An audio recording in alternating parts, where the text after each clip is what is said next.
Tribuners, selamat sore Medan. Kembali lagi di program kita setiap sore di hari ini. Iya, program Selamat Sore Medan yang akan membacakan sejumlah berita-berita terkini yang akan menambah informasi dan wawasan Tribuners. Dan pada hari ini Kamis tanggal 16 Desember 2021, saya Tiwayuni bersama rekan saya Truli Oktopurba. Kita bertemu lagi di acara Selamat Sore Medan. Ya, Truli, kita punya banyak ini berita-berita yang menarik untuk bisa dibacakan. Dan ini masih seputaran kejahatan ya, kriminal dan pokoknya ada hal menarik nanti yang akan kita bacakan. Hari ini memasuki minggu ke-3. Ini udah minggu ke-3 Desember ya, Tru? Iya, nggak terasa. Nggak terasa, semakin dekat ke penghujung tahun. Saya yakin Tribuners sudah punya banyak perencanaan untuk tahun depan, kemudian untuk berakhir tahun juga ya. Kebetulan pemerintah sudah mencabut pembatalan PPKM level 3. Jadi sejumlah pembatasan sudah bakal ditiadakan.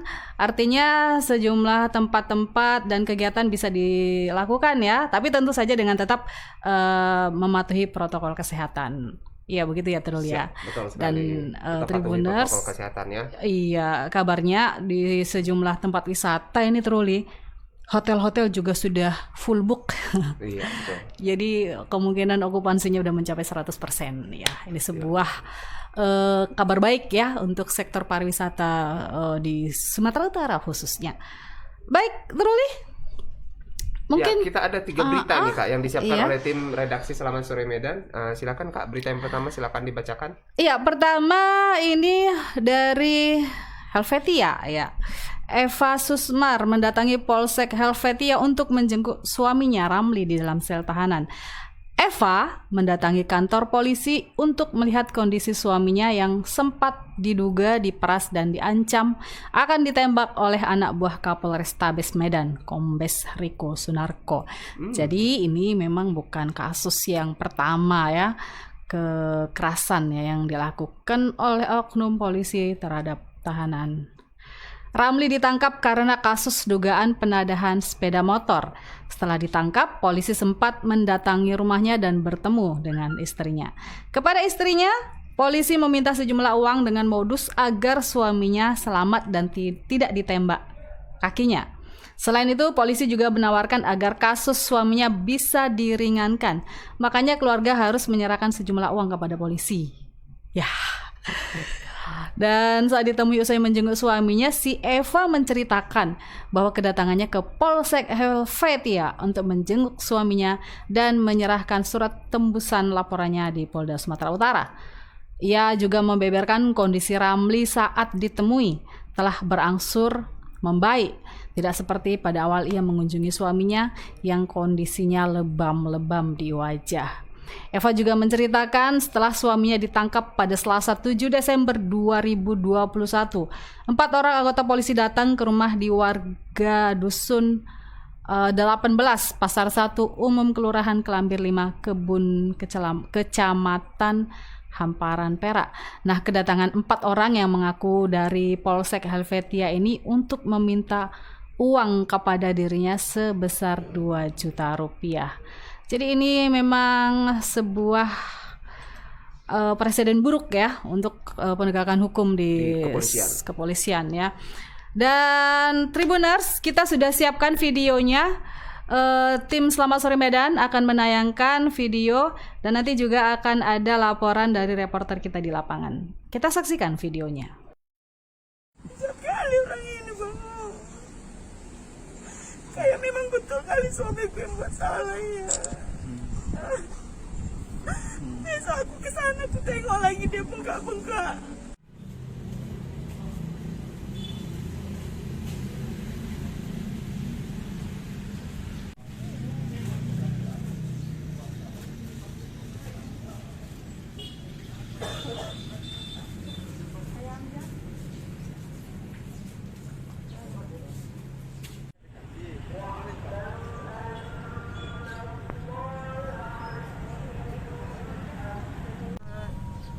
Pertama saya lagi mau busuk suami atas nama Ramli.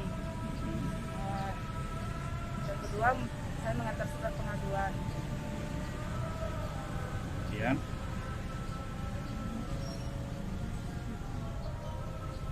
Udah itu aja. pas kakak jumpain abang tadi gimana kak? Kondisi abang sendiri di dalam kak? Oh, kondisinya yang mungkin karena udah lebih dari 8 hari, memang lukanya itu ya udah nggak terlalu bengkak kan, cuma masih ada bekas memar-memar, sininya memar, memang masih ada bekas memarnya. Di mana-mana aja memarnya tuh kak? Di tangan habis Di itu? bagian lengan, Mm-mm. sini, Mm-mm. sama di sininya ada.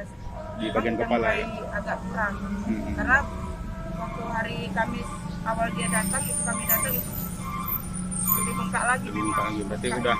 udah ciu lah, udah kecil ya kak? Iya, iya. Kak, soal kasus abang ini kak bisa kakak ceritain kak gimana kak sehingga abang ditahan di polsek ini kak? Awalnya gini loh Bang, dia lagi mau jam 8 selesai isya, jam 8 malam dia keluar rumah. Rencana dia mau ada ngantar paket barang, dia mainan anak-anak kayak kuda-kudaan gitu kan. Rencana dia mau ngantar ke jalan Singamangaraja, dia mau paketkan ke Siantar. Itu jam 8 itulah, jam 8. Jam Itu 9 kejadiannya hari apa kak? Tanggal berapa? Ingat nggak? hari Selasa malam, malam Rabu. Iya, Truli dan Tribuners, itu tadi video wawancara istri dari tahanan di Polsek Helvetia menceritakan tentang bagaimana kondisi suaminya di tahanannya. Dan untuk informasi lebih jelas dan terkini, kita sudah terhubung dengan reporter kita di lapangan, ada rekan Alfian Syah. Ya, selamat sore Alfiansa.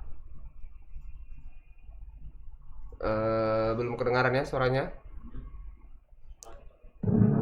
Ya, selamat Iya. sore Bang Truli, Kak Eti. Iya, Alfiansa. Gimana Alfiansa bisa diceritakan perkembangan terkini terkait laporan tadi dari suami istri istri tahanan dari Polsek Helvetia? Ya, baik Kak Eti, Bang Truli dan juga para Tribuners. Tadi istri dari Ramli mendatangi Polsek Helvetia untuk menjenguk suaminya. Saat itu ia juga mengantarkan surat tembusan dari laporannya di Propam Polda terkait kasus adanya dugaan pemerasan dan ancaman penembakan terhadap tahanan bernama Ramli. Baik, Kak Eti. Iya, apakah Alfiansa sudah mendapat konfirmasi langsung dari pihak terkait dalam hal ini Polsek Helvetia? Ya, dari pihak polisi sendiri, yaitu Kanit Polsek Helvetia, itu Theo menyebutkan bahwasannya mereka membantah tudingan yang ditudingkan kepada Polsek Helvetia, yang dimana ia mengatakan bahwasanya pemerasan dan pengancaman tersebut tidak ada. Namun demikian tadi malam pihak Paminal Polda dikabarkan memeriksa seluruh penyidik Polsek Helvetia terkait laporan tersebut, Kak. Kemudian dari istrinya ini, apakah dia dalam laporannya itu mencantumkan bukti-bukti yang menguatkan tentang indikasi pemerasan dan ancaman? Ya, baik Kak. Untuk bukti-bukti setahu saya itu tidak ada, Kak. Hanya saja ia mengatakan bahwasanya saat petugas kepolisian ini tiba di rumahnya, banyak saksi yang menyaksikan, termasuk ibu dia dan juga adik-adiknya menyaksikan bahwasanya polisi tersebut meminta uang tersebut, uang jaminan agar suaminya itu tidak ditembak, Kak. Itu disampaikan secara langsung ya, tidak ada dokumentasinya ya? Ya, untuk dokumentasi menurut pengakuannya tidak ada, Kak, karena saat itu petugas kepolisian langsung mendatangi rumah, Kak, bukan melalui via telepon ataupun apa, mendatangi rumah dan mengatakan bahwasanya suaminya ditembak. Jika ingin selamat, bahwasanya pihak keluarga harus menyerahkan sejumlah uang untuk menyelamatkan suaminya, Kak. Baik. Tentang pemeriksaan sendiri, Alfiansa tadi menyebutkan bahwa tadi malam ya, atau mungkin kemarin ada dilakukan pemeriksaan terhadap seluruh penyidik. Itu apakah sudah ada informasinya, bagaimana hasilnya kira-kira, apakah memang ada indikasi terjadinya pemerasan dan pengancaman? Ya, baik Kak. Tadi kita mencoba konfirmasi kepada kanitnya, itu Theo. Ia hanya membenarkan saja bahwasanya pihak Paminal Polda mendatangi Polsek Helpet pada malam hari. Namun ketika ditanyai apakah ada hasil dari pemeriksaan tersebut, ia masih bungkam nggak? Baik, Truli, mungkin ada yang mau dipertanyakan lagi? Oke, itu saja dulu dari kita, kayaknya masih. Saya masih mau nanya. Oh, masih mau nanya. Itu kemudian tadi kan disebutkan sama istrinya bahwa kondisi tahanan sebelumnya sempat mengalami lebam-lebam. Itu apakah Alfiansa sempat mengkonfirmasi ke pihak kepolisian? Ya, dari pihak polisi sendiri Kak, ketika dikonfirmasi membantah adanya penganiayaan tersebut.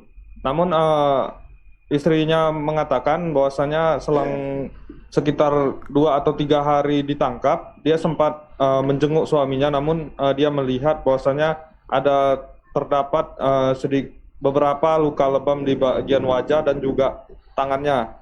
Ketika kita mencoba konfirmasi kepada pihak kepolisian menyebutkan bahwasanya memang benar adanya luka di tangan, namun itu bekas borgol.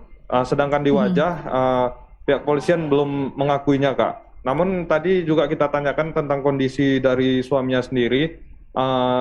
Istrinya mengatakan bahwasanya benjolan yang bekas diduga dipukul di bagian wajahnya sudah mulai membaik Kak. Kemudian Alfiansa, tadi ini kan sang istri sudah membuat laporan ke Polda ya, Polda Sumatera Utara ya. Bagaimana tanggapan Polda Sumut sendiri? Apakah sudah ada konfirmasi, sudah ada keterangan dari yang berwenang dalam hal ini? Ya, terkait laporannya memang benar kemarin hari Rabu sang istri mendatangi Polda Sumatera Utara untuk membuat pengaduan. Namun sampai sejauh ini kita belum mendapatkan konfirmasi terkait sejauh mana sudah laporan itu ditanggapi. Dan pada intinya setelah dilaporkan, pihak Paminal Polda langsung mendatangi Polsek Helvetia. Namun sampai saat ini belum kita ketahui apakah hasil temuan dari Polsek tersebut, Kak. Oke. Baik, barangkali itu ya Truli ya. Iya. Terima kasih Alfiansa, laporannya masih ditunggu laporan-laporan yang lain juga ya, informasi terkininya. Tribuners akan menunggu. Sampai jumpa lagi, selamat sore, terima kasih. Baik Kak Edi, Bang Truli. Iya, Tribuners itu tadi. Dan Truli, sepertinya sekarang masyarakat makin berani ya, makin berani untuk untuk bicara-bicara tentang hal-hal di luar hukum ya. Ada semacam pemerasan, permintaan seperti itu ya. Jadi saya pikir sekarang makin terbuka, masyarakat makin berani karena untuk mengungkapkan hal seperti itu. Kalau dulu mungkin ya ada ketakutan gitu, juga ya. Mungkin karena tidak terlalu paham dengan hukum ya. Betul. Jadi ya semoga ini kasus bisa cepat terungkap, bisa memperbaiki kinerja polisi ya, supaya bekerja sesuai dengan profesionalismenya lah gitu kira-kira. Ya, betul sekali. Ya. Iya. Nah, baik. Sekarang kita ke berita kedua ya. Kak, ini masih tetap juga dari berita kriminalitas terkait adanya dugaan penangkapan ini ya, kasus terorisme ya. Ada informasi bahwa sekitar 9 teroris itu ditangkap di Sumatera Utara, tepatnya di Kota Medan. Nah, kita saat ini sudah terhubung dengan reporter Tribun Medan di lapangan, Fadli. Iya, ini dia. Halo Fadli. Selamat sore Fadli. Iya, selamat sore. Bang Truli. Ya, bagaimana bisa diceritakan informasi tentang penangkapan teroris di Medan atau Sumatera Utara ya? Baik, tepatnya di Deli Serdang atau di Medan? Di Sumut, Pak. Nah, kita mendapat informasi adanya penangkapan terduga teroris untuk di wilayah Sumut. Itu ada 9 titik, Pak. Nah, untuk di Medan sendiri kita baru mendapatkan 3 titik, yaitu di kawasan Mabar, di Canang, dan saat ini saya lagi berada di Semalingkar, Pak. Karena menurut informasi yang beredar juga di Semalingkar ini salah satu tempat terduga teroris yang diamankan oleh dan Ini Simalingkar perumahan atau gimana ya lokasi pastinya? ini di Simalingkar Abang. Oke. Kebetulan ini di Kelurahan Mangga. Kelurahan Mangga, iya. Nah, jadi saat ini sudah berapa orang yang ditangkap, Fadli? Nah, memang kalau untuk secara pastinya soal berapa jumlah tersangkanya, memang kita belum mendapatkan, Bang, karena kita tadi sudah berupaya mencoba konfirmasi ke Mabes Polri, cuman sampai saat ini memang belum ada jawaban dari Mabes Polri, Bang. Seperti itu, Bang. Oke, ya. Ini berarti soal jumlah belum ketahuan ya. Nah, apalagi upaya yang dilakukan oleh pihak kepolisian ini sekarang, misalnya menggeledah lokasi atau memasang garis polisi, seperti apa kira-kira upaya yang sudah dilakukan? Nah, Bang, untuk kita dapat kabar teranyar, Bang, memang kalau untuk para terduga sudah dibawa, Bang, namun yang di Simalingkar ini berinisial Zul, bernama Denny, Bang. Dia tempat tinggal di sini di kawasan Simalingkar bersama anak istrinya. Dia bekerja sebagai tukang bekam, Bang, atau terapi yang bisa Alternatif mengeluarkan ya? darah seperti itu. Iya, seperti itu, Bang. Jadi penangkapannya diperkirakan pagi tadi, Bang. Tapi memang warga sekitar yang diwawancarai bernama Jul tidak menyangka kalau mereka terlibat dalam jaringan yang terduga teroris ini, Bang. Tetangganya gitu Memang ya, nggak menyangka ya? Iya, Bang. Sampai saat ini memang kita masih menunggu kabar resmi dari Mabes Polri. Namun yang kita dapat ada 9 orang di 9 titik di Sumut, seperti di Langkat, di Tanjung Balai, dan di Kota Medan, Bang. Oh, Deli Serdang lagi, Bang. Oke. Jadi 4 kabupaten ini yang kita dapat, Bang. Iya, Fadli, apa kira-kira dugaan-dugaan yang menguatkan sehingga berinisial Jo tadi ya? Iya, mereka disebut teroris. Ditangkap teroris? Apakah ada memang bukti-bukti yang menguatkan hal tersebut? Informasinya dari mana mungkin asalnya? Nah, kita kan pertama mendapat informasi yang beredar di grup wartawan, Bang. Nah, kita kembangkan dan ternyata memang Kepling setempat yang di Simalingkar ini membenarkan bahwa adanya penangkapan terduga teroris di wilayahnya, Bang. Nah, memang saat ini kita masih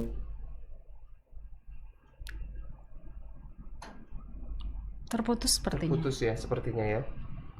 Halo, Fadli. Iya. ya. Iya, gimana Fadli? Apakah ada sesuatu yang memang menjadi bukti bahwa si Jo ini terlibat dalam jaringan teroris? Nah, memang untuk bukti kita belum dapat, Bang, karena kita masih mencari rumahnya. Katanya berada di sekitar kawasan yang berada di belakang saya, Bang. Nah, ini memang saat ini kami lagi menelusurin di mana rumahnya sehingga dapat menggali informasi yang lebih dalam. Begitu, Bang. Oke. Kalau keterangan dari pihak kepolisian sendiri bagaimana? Belum, Kak. Tadi kita sempat konfirmasi ke Mabes Polri, cuman memang belum ada sautan atau jawaban resmi dari Mabes Polri. Namun informasi yang beredar memang pada penangkapan teroris ini dilakukan di seluruh wilayah Indonesia, operasi serentak, Kak. Dan kemungkinan dipaparkan besok atau lusa, Kak. Seperti itu yang kita dapat informasinya, Kak. Fadli saat ini berada di sekitaran rumah. Sekitaran rumah terduga yang di Simalingkar, Kak. Sudah dapat rumahnya? Nah, ini kita lagi coba, Kak, mengukurin. Jika sudah dapat, kita akan mengabarkan langsung bagaimana situasi dan perkembangannya, Kak. Oke. Jadi ini masih dalam penelusuran ya, belum ada informasi yang valid ya? Iya, Kak. Siap. Baik, tapi terkait teroris ini ya, baru-baru ini Kapolri ya dari Mabes menyebutkan bahwa akan dilakukan penangkapan terhadap orang-orang yang tidak diduga. Seseorang yang terkenal tapi orang tidak menduga bahwa dia terlibat dalam teroris. Ini menarik mungkin. Jadi orang akan bertanya-tanya sebetulnya ini kepolisian pasti sudah mengantongi nama ya. Jadi kita masih bertanya-tanya, kita masih menunggu. Baik Fadli, barangkali masih banyak lagi informasi yang harus digali dari penangkapan terduga teroris ini ya, Fadli ya. Ya, seperti itu, Kak. Oke, itu saja barangkali ya Trul ya. cukup. Terima kasih laporannya Fadli. Selamat sore, tetap semangat ya untuk mencari informasi terkini ya. Baik Kak, selamat sore Kak Eti dan Bang Truli. Iya, sayang sekali ya Truli. Jadi informasinya memang masih sangat sedikit sekali ya. Tapi ini akan terus kita update dari pihak kepolisian dan dari berbagai sumber. Tapi tadi disampaikan Fadli bahwa inisial Joe ya. Inisial Joe tadi merupakan orang yang pekerjaan sehari-harinya adalah tukang bekam. Truli tahu ya tukang bekam ya.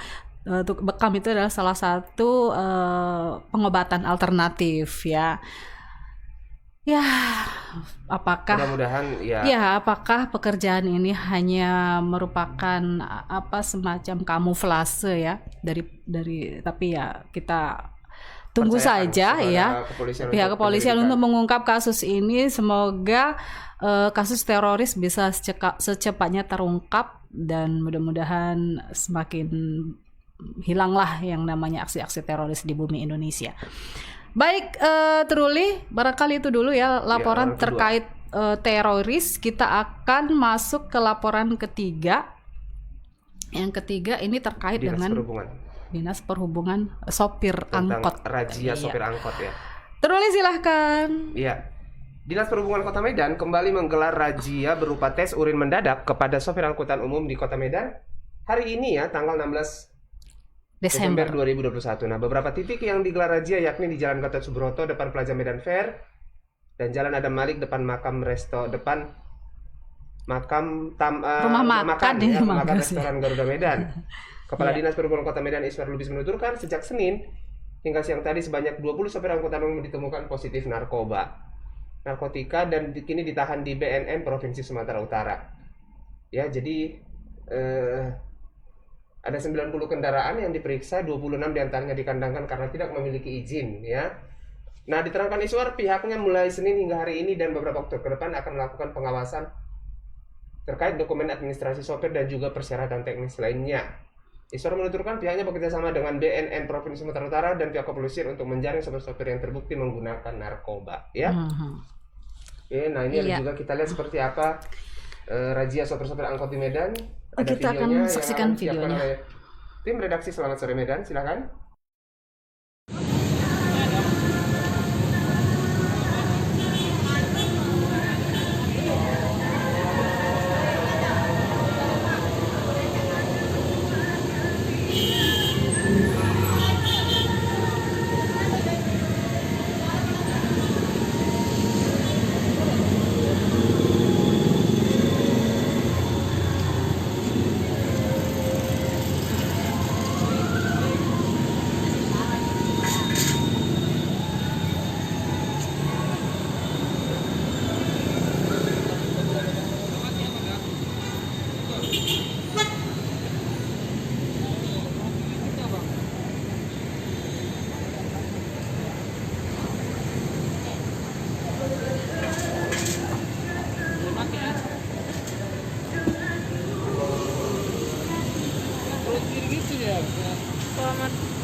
Selamat sore Tribuners. Saat ini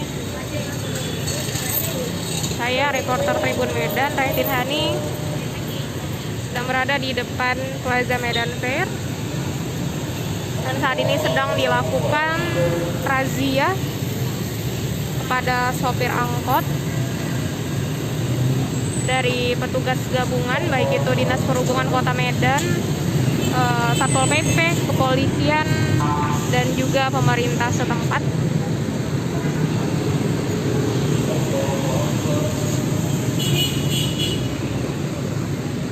Dan saat ini juga nanti dikabarkan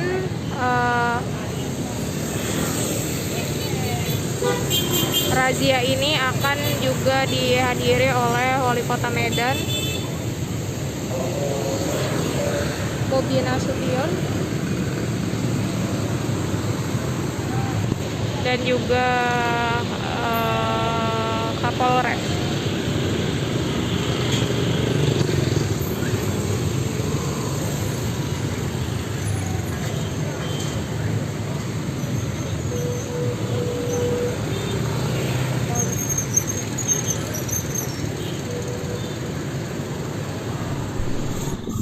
Iya, itu tadi video dari razia dari Dinas Perhubungan terhadap sopir angkot ya, troli dan tribuners.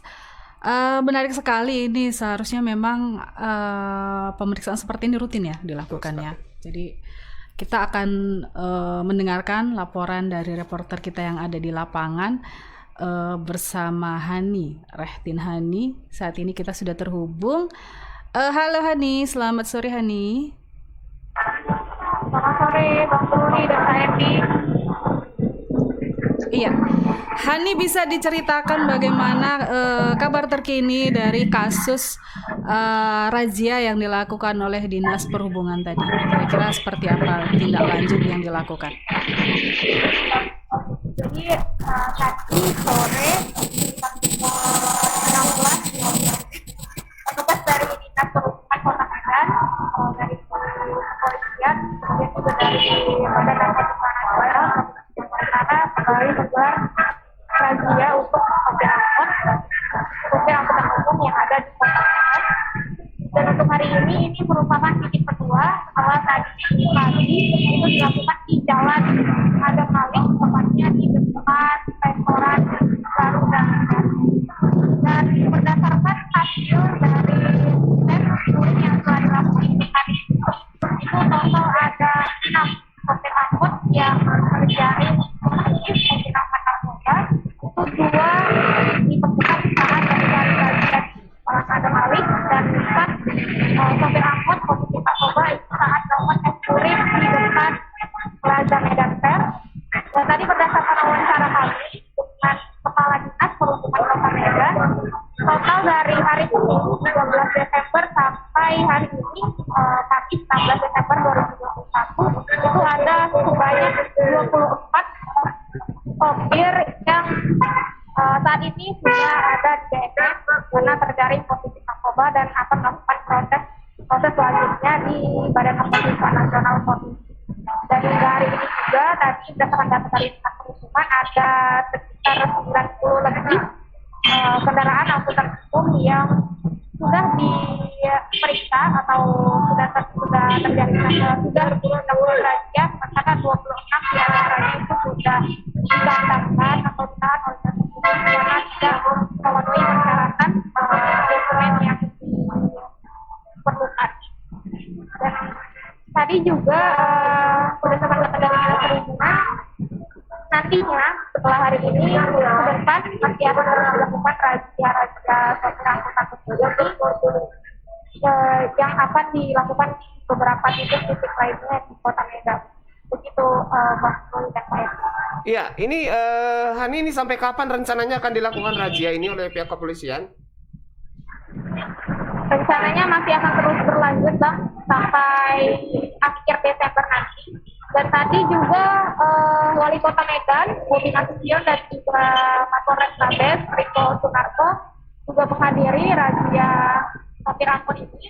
Dan mereka juga mengatakan ini akan tetap terus dilakukan sampai akhir Desember nanti dan juga tetap akan dilakukan sampai beberapa waktu ke depan. Dan juga tadi Wali Kota Medan, Bobi Nasution mengatakan pihaknya akan memberikan sanksi kepada sopir-sopir yang kedapatan menggunakan narkoba dan juga ada kemungkinan akan memberikan teguran kepada para pelaku usaha yang memiliki agen atau yang merupakan pelaku usaha sopir angkot tersebut. Karena tadi dari 4 yang positif narkoba itu hampir keseluruhannya adalah sopir tembak atau juga merupakan sopir asli dari kendaraan umum tersebut. Iya, Hani, sanksi yang disampaikan tadi apakah itu sanksi administrasi atau barangkali akan diteruskan sampai ke sanksi pidana? Seperti apa, mungkin ada penjelasan? Kalau dari pemerintah Kota Medan sendiri masih akan memberikan sanksi berupa teguran dan juga ada kemungkinan mencabut izin pelaku usaha. Tapi kalau untuk yang kedapatan menggunakan narkotika nantinya akan diproses lebih lanjut oleh pihak kepolisian dan BNN. Jadi kalau Menko Medan hanya berkoordinasi dengan pelaku usaha dan juga organda, sementara kalau untuk yang berhubungan dengan narkotika nantinya akan diproses dengan pihak kepolisian. Iya, Kemudian Hani, ini razia akan dilakukan sampai akhir Desember ya, tadi kalau nggak salah ya. Apakah ini tadi dilakukan di 2 titik? Apakah nanti ini titik-titik razia akan berkembang ke wilayah lain? Apakah ada informasi yang sudah diperoleh, Hani? Iya, nantinya akan dilakukan di titik-titik yang lain karena dari hari Senin sampai hari ini juga dilakukan di titik-titik yang berbeda. Seperti hari ini itu dilakukan di sekitar Taman Pahlawan dan juga ada yang dilakukan di sekitar daerah pusat pasar Jalan Donomo. Begitu juga di hari Selasa juga dilakukan di tempat yang berbeda. Juga hari ini hari Kamis juga dilakukan di tempat yang berbeda dan ke depannya juga akan dilakukan di titik lainnya di kota Medan. Oke, jadi akan menyebar di beberapa titik di Kota Medan ya, Hani ya. Iya. Iya. Kemudian selain razia, apa kira-kira kebijakan dari Pemko Medan? Apakah ada semacam pembinaan, edukasi atau sosialisasi terhadap sopir angkot dan pengguna angkutan umum, Hani? Kalau dari Dinas Perhubungan sendiri, Kak, tadi menyampaikan bahwasanya mereka akan rutin melakukan sosialisasi terkait perizinan dan juga standar operasional prosedur atau SOP pada setiap sopir angkot dan juga para pelaku usaha angkutan umum dan perorangan. Sementara untuk dari hasil razia ini, mereka akan menjadikan hasil razia ini sebagai evaluasi untuk melakukan sosialisasi yang lebih rutin lagi ke depannya. Karena dari hasil razia sendiri kami menemukan tidak hanya pelaku atau sopir angkot yang terjaring razia, tapi juga banyak dari para pelaku usaha angkutan ini yang tidak memenuhi izin berkendara seperti izin layak angkut dan juga izin untuk dapat melakukan pengangkutan penumpang untuk angkutan yang menjadi transportasi publik.